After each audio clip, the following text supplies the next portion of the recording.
nation is weary of bloodshed. This war has gone on much longer than anticipated. But the Confederacy is faltering. Lee has been turned back. General Grant has given us the Mississippi. The high mark of the rebellion has been pressed.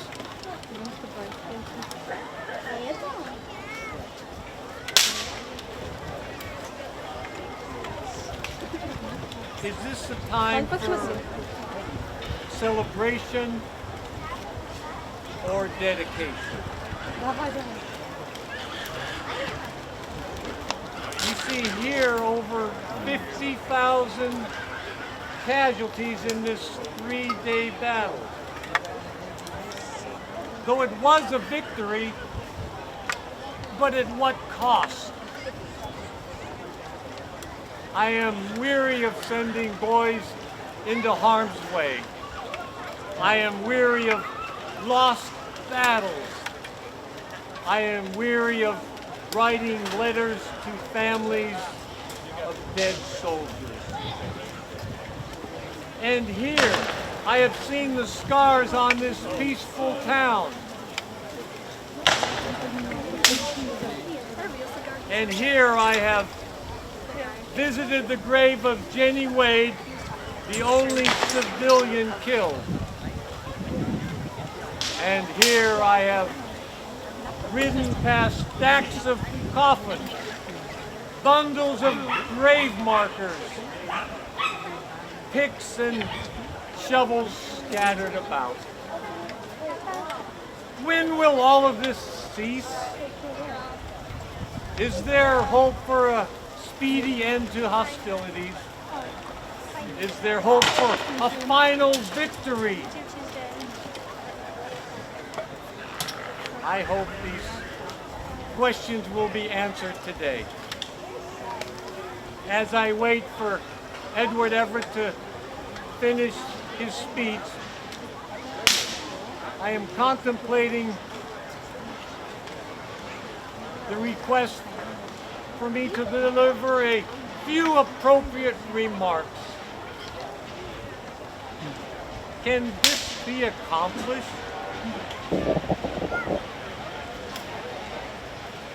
What words do I utter?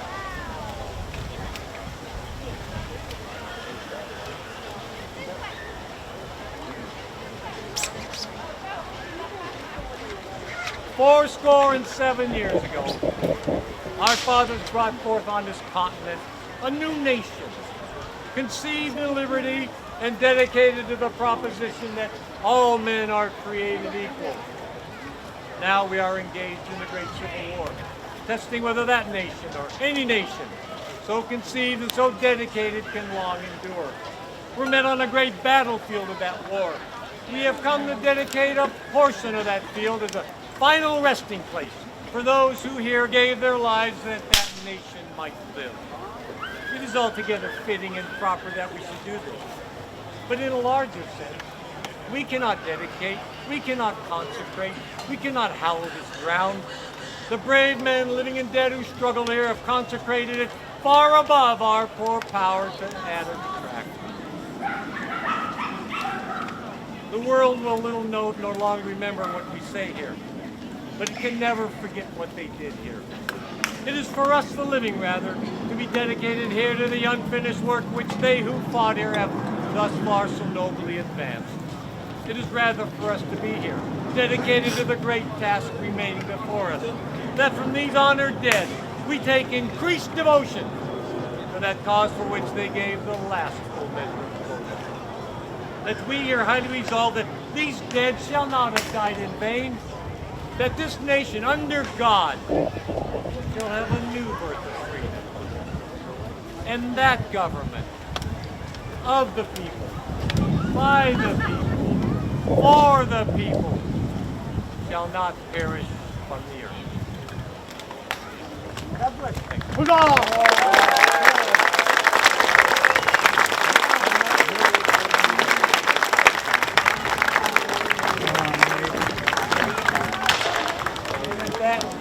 time, I would like to invite General Pickett of the Confederacy